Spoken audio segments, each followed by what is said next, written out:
오늘 말씀은 순서지에 있는데요. 마태복음 9장 35절에서 10장 1절까지의 말씀입니다. 서로 교독해서 읽어보도록 하겠습니다. 제가 먼저 읽겠습니다.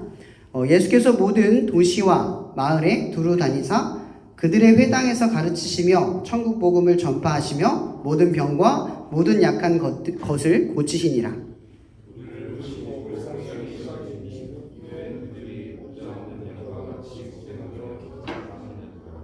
이에 제자들에게 이르시되 추수할 것은 많되 일꾼이 적으니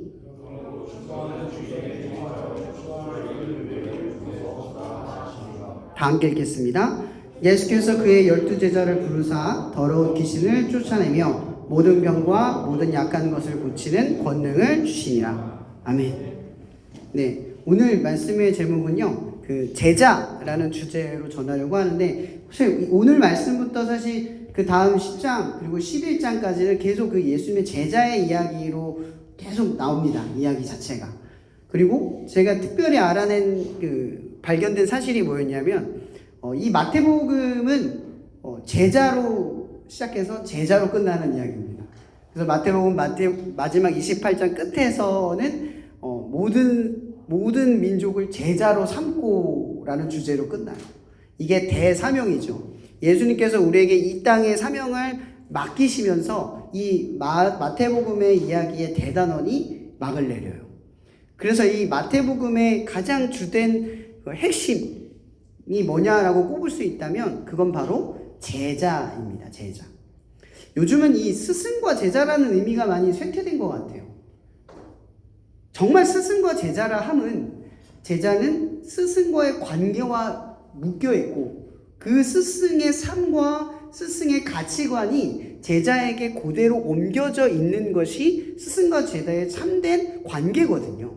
근데 요즘은 그 학교에서 선생님들과 수업하는 이 관계들을 보면 다 결과론적인 관계로 묶여져 있어요. 내 성적이나 입시 이런 것들로만 연결이 되어 있지, 선생님이 어떤 삶을 살고 그 선생님이 어떤 가치관을 가지고 있고 세상을 어떻게 살아가는 것이 좋은지에 대한 그 가치를 전달하는 일은 사실은 너무나 이 세상에서 사라져버리고 있습니다. 가장 중요한 본질은 빼버리고 그 겉에 있는 왜곡되어 있는 인포메이션, 그 정보만을 전달하는 스승과 제자의 관계가 거의 정립되어져 있는 것 같아요. 저도 감사하게나마 여기서 교수직을 하면서 학생들과 수업을 하는데 늘 그 한켠에 마음 한켠에는 그런 마음이 들더라고요. 교수로서, 아니 선생으로서 이 학생들에게 내가 좋은 선생이 되고자 하는 마음이 늘 있잖아요. 이 교수님들도 있으실 거예요. 어떻게 하면 좋은 교수, 좋은 선생님이 될까? 이 학생들에게 어떤 인생을 내가 살아낼 수 있도록 영향력을 줄 수 있을까라는 고민을 다들 하실 거예요. 기독교인으로서 더 하실 거고. 근데 저도 수업을 늘 하지만 뭔가 엄청 수업을 잘 가르치기에 노력도 하고 중간중간에 가치관을 전달하는 이야기를 하지만 전혀 그런 거에 관심이 없어 하는, 수업이 끝나면 먼저 가기 바쁜 이 현실을 보면서 이 사제 간의 끈끈한 관계가 너무나 도외시되고 있다라는 걸 느끼게 돼요. 여러분, 사람이 살아가는 것에서 가장 중요한 건 사실은 관계입니다. 관계.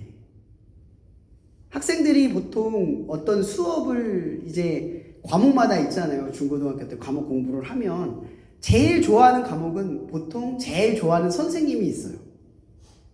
참 신기하게 엮여 있거든요. 저는 사회와 역사, 국사 이런 걸 진짜 좋아했어요. 왜냐하면 그 선생님들이 다 좋았거든요. 그 선생님들이 가르치는 건 다 재밌고 좋았어요. 이상하게. 근데 저는 다른 과목들은 잘 못했어요. 공부를 잘하는 편은 아니었지만. 근데 생각해 보니까 저도 선생님이 좋았을 때, 그 선생님의 가치관과 생각이 좋았을 때 그 선생님이 가르치는 것들이 내게 더 깊이 영향력이 있다라는 걸 느끼게 됐어요. 마찬가지로 오늘 제가 이야기하고 싶은 것은 바로 그겁니다. 제자.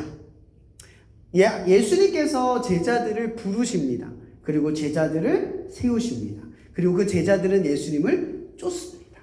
단순히 예수님이 가르쳐주기 위해서, 보여주기 위해서, 잘 할 수 있도록 그것만이 예수님이 제자들을 이끄시는 목적이 아니에요. 예수님이 제자들을 이끄는 목적은 단순하게 그냥 잘할 수 있는 좋은 제자를 만드는 것에 있는 것이 아니라 그 제자와 함께 가기 위해서, 그 제자와의 특별한 관계를 이뤄내기 위해서 그들과 동행하고 계신다라는 겁니다. 여러분, 오늘 말씀의 첫 시작이 어떤 출발인지 아십니까? 우리가 그 전에 이야기 잘 들어봤잖아요. 예수님의 인기, 이 주가라고 하죠. 주식의 주가가 지금 폭등의 상태입니다. 엄청난 폭등의 상태예요. 그래서 사람들이 지금 예수님께 엄청나게 몰려오고 있는 거거든요. 군중과 무리가 셀 수 없을 만큼 지금 예수님 주변에 몰려왔어요. 근데 오늘 본문 1절에 어떻게 설명하고 있냐면, 병약한 것과 모든 연약한 것들이 다 누구에게 온다고요? 예수님께 오고 있다고요. 그럼 예전에 제가 어디서 어떤 목사님이 하신 이야기를 들었어요. 선배 목사님이 이런 얘기를 하시는 거예요. 대형교회 목사님이셨는데 어떤 목사님인지 기억은 안 나는데 그분이 이러더라고요. 나는 지금 몇만 명이 되는 교회를 섬기고 있다. 근데 내 안에는 이 교회를 섬기는 목사로서에 대한 죄책감이 있다. 그게 뭐냐면 모든 성도들의 이름을 다 일일이 기억하지 못한다. 나는 과연 목사로서 성도들의 형편과 이름조차 알지 못하는 것이 목사로서의 사명이 맞는 것인지 늘 의구심을 갖고 죄책감을 느낀다. 그러면서 저희들에게 무슨 얘기를 하셨냐면, 여러분들은 대형교회를 꿈꾸면서 성공하려고 하지 마시고 진짜 목회자가 되셔서 한 영혼 한 영혼을 깊이 있게 살필 수 있는 그 정도의 수를 꿈꾸십시오 라고 이야기를 하셨어요. 저는 그게 제 마음에 되게 깊이 와닿았어요. 그러면서 지금까지 사역을 할 때마다 늘 생각했던 건, 내가 품을 수 있는 정도의 사랑, 내가 정말 그들의 형편과 삶을 품을 수 있는 정도의 분량, 정말 그들의 영혼에게 일일이 집중하며 살아가고 있는가 라고 하는 그 계속된 질문들이 늘 제 안에 있었어요. 지금도 그 질문이 끊이지 않습니다. 제가 섬기고 있는 것, 제가 하고 있는 것에 지금 충실하게 한 영혼 한 영혼을 돌보고 제대로 기도하고 제대로 깨어있고 그 일에 충실하고 있는가, 이 질문을 단 한 번도 빼놓은 적이 없어요. 그래서 전 늘 이 질문 앞에 제 부족함과 연약함과 제 죄를 깨달아요. 늘 한결같이 깨달아요. 그러면서 저 제자에게 질문하는 건, 왜 하필 나 같은 사람을 세우셨을까? 나보다 더 나은 사람을 세우시지. 너무 죄송스럽다. 너무 죄송하다. 더 사랑하지 못하고 더 능력 있지 못한 제 자신을 늘 한탄하게 돼요. 제가 오늘 예수님의 모습을 보면서 뭘 느꼈냐면요, 여러분, 예수님은 지금 수많은 군중들 앞에서 복음을 전하고 있어요. 얼마나 멋집니까? 예수를 믿으라. 나는 하나님의 아들이다. 너희들이 나를 믿고 회개하면 하나님의 나라가 너희들에게 가까워질 것이다. 이렇게 멋있게 선포를 하고 있는 과정이에요. 근데 오늘 예수님의 시선에는 무엇이 들어오냐면, 모든 병약한 것과 모든 연약한 사람들이 눈에 들어오는 거예요. 이게 무슨 얘기인지 아십니까? 영혼들의 아픔과 슬픔이 깊이 있게 파고들고 있다는 뜻이에요. 그냥 말만 이야기를 하고 있는 게 아니라, 하나님의 이야기를 사랑하라 사랑하라 이 이야기를 그냥 겉으로 이야기하는 것이 아니라, 그들이 아파하고 있는 그들의 모습과 생각과 마음의 상태를 두루두루 살피시면서 마음 아파하고 있다라는 겁니다. 오늘 말씀에 36절에 뭐라고 나오냐면요, 무리를 보시고 불쌍히 여기시니 이는 그들이 목 잡는 양과 같이 고생하며 기진함이라. 왜 그들이 고생하며 기진하는 줄 아시겠죠? 수많은 사람들이 지금 예수님 앞에 병이 나으려고, 그 연약함을 해결하려고 그분 앞에 서 있단 말이에요. 모두의 염원은 지금 예수님께서 나를 고쳐주기를 바라는 그 자리에 모든 사람들이 이 무리 중에 가득 있다는 거예요.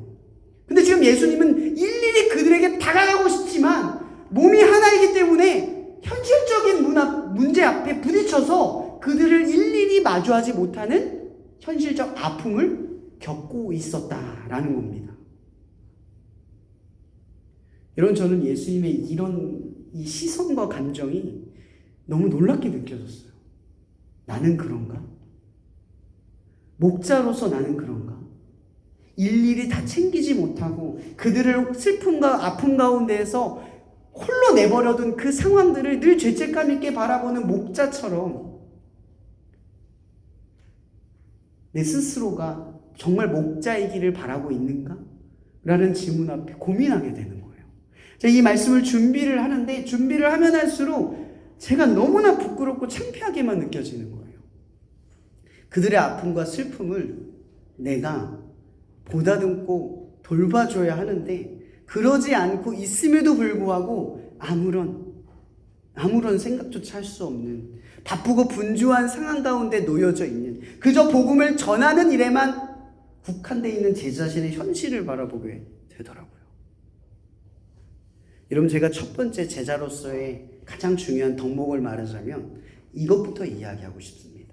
바로 진실된 마음을 가지라는 겁니다. 말로만 하는 것이 아니라 우리의 책임은 주어진 일을 해내는 것이 아니라 그 주어진 일 안에 한 영혼을 돌보는 일에 있다는 걸 알아야 한다라는 겁니다. 우리의 본질은 영혼을 살리는 것이지 맡겨진 일을 해내는 것이 아닙니다. 우리의 미션은 영혼을 살리는 일이지 이 예배 한 번을 드리는 게 우리의 끝이 아니라는 겁니다. 1학기가 끝나는 게 중요한 게 아니라 이 1학기의 과정을 통해서 이 영혼들을 잘 돌보고 있었는가에 내가 대답할 수 있어야 한다라는 겁니다. 첫 번째 제가 제자로서의 덕목을 말하자면 바로 이겁니다.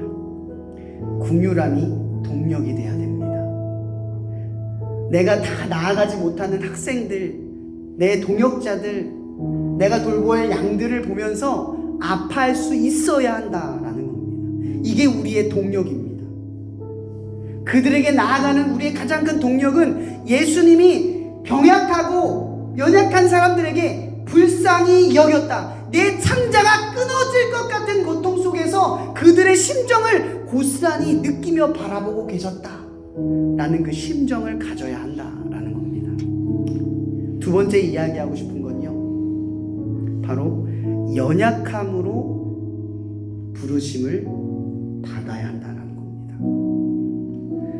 여러분, 많은 사람들은 이렇게 생각을 합니다.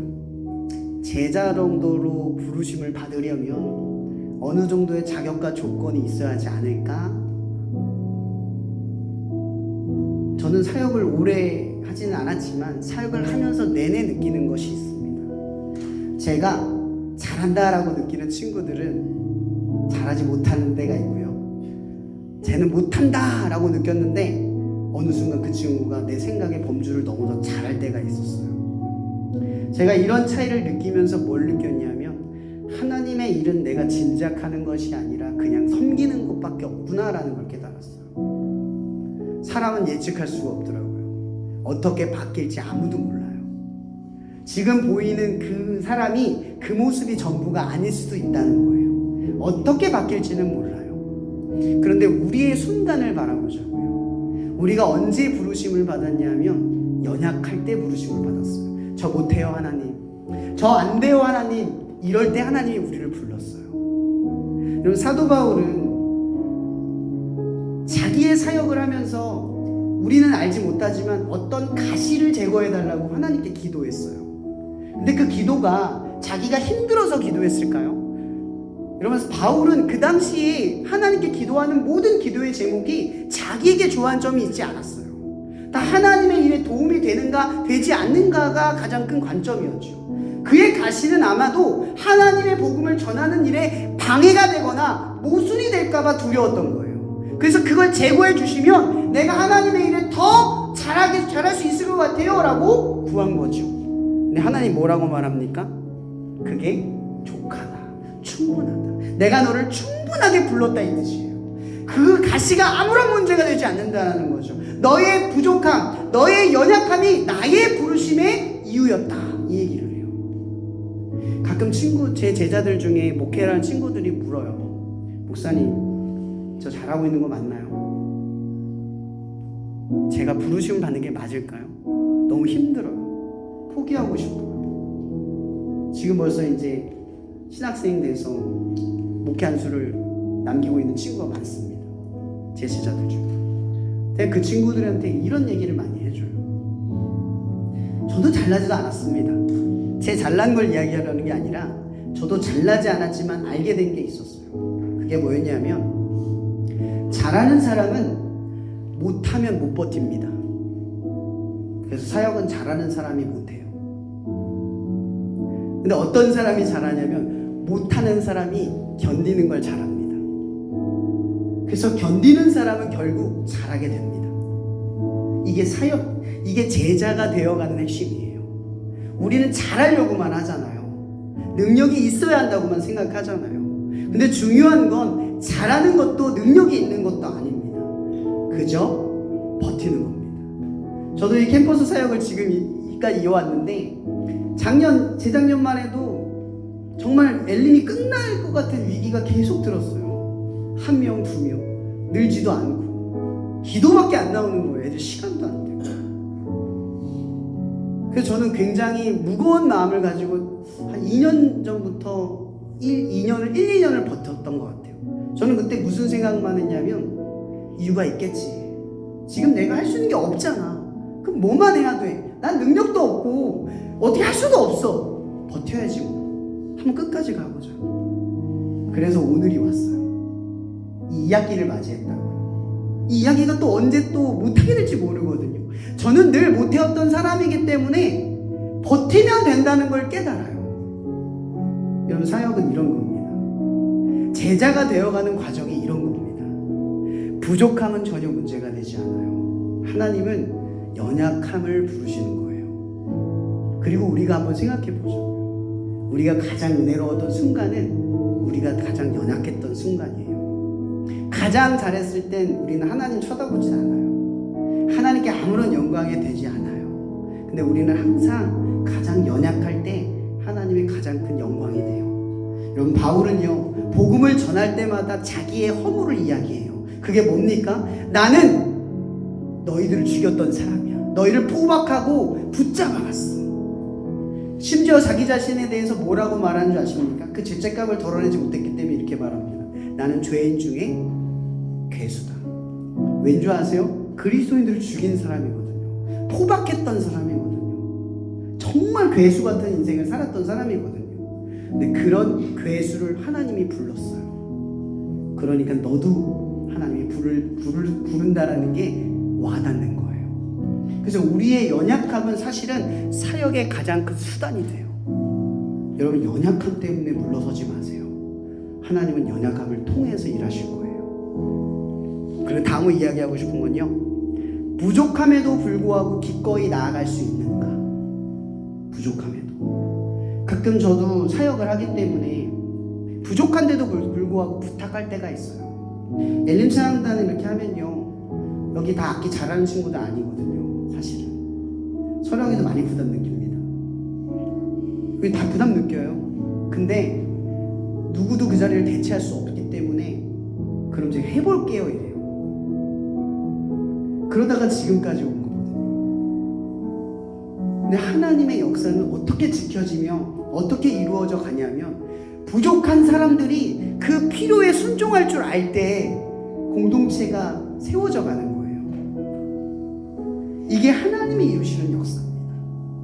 여러분, 하나님이 여러분들을 제자로 부르실 때 부족함 때문에 물러서지 마세요. 중요한 건 내가 부족함에도 불구하고 하나님의 필요 앞에서 순종하겠다라는 마음을 다짐하는 것이 더 중요하다라는 겁니다. 끝으로 마지막으로 이야기하고 싶은 건요, 맡겨진 일에 능력이 있다라는 것. 오늘 말씀 본문 1절에 보면 이런 말이 있죠. 하나님께서 그들에게 권능을 주셨대요. 여러분, 하나님이 여러분들 제자로 부르셨을 때 이미 권능을 주셨어요. 이 얘기는 뭐냐면요, 앞으로 우리가 하나님의 어떠한 일을 감당할 때 능력을 주셨다는 믿음을 갖고 일을 하라는 얘기예요. 우리의 능력은요, 일을 할 때 드러나요. 처음부터 될 것 같아서 그 일을 하는 게 아니에요. 한 번도 사역을 그렇게 저도 해본 적이 없어요. 나는 못할 것 같은데, 자신은 없는데 하나님이 내게 능력을 주셨다는 걸 믿고 하니까 부족할 때도 하나님이 이루어 가시는 걸 보게 돼요. 제가 끝으로 이야기하고 싶은 게 바로 이겁니다. 하나님이 여러분들에게 충분히 능력을 주셨다는 걸 믿으세요. 여전히 믿어야 합니다. 우리에게 중요한 건 능력이 없는 게 아니라 믿음이 없는 거예요. 그래서 믿는 자에게 바랄 것은 뭐예요? 충성. 이 충성이 뭡니까? 믿는 걸 바라는 거예요. 믿음을 구하라는 거예요. 능력을 달라는 게 아니라, 문제를 해결해 달라는 게 아니라 믿음을 달라는 거죠. 내게 충분한 힘을 주셨다는 믿음, 내게 이 사명을 주셨다는 믿음, 나를 통하여 일하실 것이라는 믿음, 이것을 달라는 겁니다. 끝으로 빌립보서 4장 13절의 말씀으로 마칠게요. 내게 능력 주시는 자 안에서 내가 모든 것을 할 수 있느니라. 여러분의 삶에 이 고백이 있기를 축복합니다. 이 시간 기도하며 나갔으면 좋겠습니다. 하나님, 우리는 이 세상을 살아가기에 너무나 부족합니다.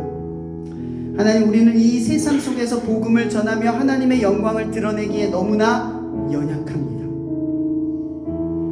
하나님, 우리는 한 영혼을 돌보기 위해 진실된 마음으로 아파하는 우리들의 마음이 부족합니다. 하나님, 이 시간 우리에게 구하는 것은 우리의 스승 되신 예수의 길을 쫓아 이 무리를 불쌍히 여기는 그 마음을 우리 가운데도 부어주시고, 부족함과 연약한 가운데서도 제자를 세우시는 예수 그리스도의 그 부르심 앞에 우리 모두가 기꺼이 설 수 있게 하여 주시옵소서. 그러함으로 우리에게 믿음 없으니 믿음으로 증명되게 하셔서 날마다의 순종을 통하여 우리 안에 일하시고 우리에게 능력 주시는 그 능력을 발견하는 하루하루의 그 부르심 가운데 살아갈 수 있도록 우리를 인도해 달라고 이 시간 주여 한번 부르며 함께 기도하며 나아가겠습니다. 기도하시겠습니다. 주여, 주여, 주여. 하나님, 이 시간 우리가 구합니다. 이 캠퍼스의 한 학기를 거의 마무리해가는 이 시기에 우리는 주어진 일을 해낼 뿐만 아니라 우리에게 맡겨진 영혼들을 향한 그 뜨거운 마음을 가지고 한 영혼의 결실을 이루어가기를 소망합니다. 하나님, 우리는 주어진 일에 넘어서서 한 영혼의 아픔에 와닿는 우리의 발걸음이 그들을 향할 수 있는 그런 열심과 우리의 연약함에도 물러서지 않고 그 부족함에도 결단하여 나아갈 수 있는 믿음의 신앙이 우리 안에 생겨나기를 원합니다. 주님, 우리는 이러한 일들로 인하여 전혀 우리의 부족함이 문제되지 않는 우리 안에 충분한 능력을 주신 예수 그리스도의 그 무한하신 그 사랑과 능력을 우리의 삶에서 한 영혼을 섬김으로 발견할 수 있는 믿음의 고백과 간증이 드러나게 되는 그런 거룩한 삶을 살아갈 수 있도록, 참된 제자의 길을 걸어갈 수 있도록 주님을 인도하여 주시옵소서.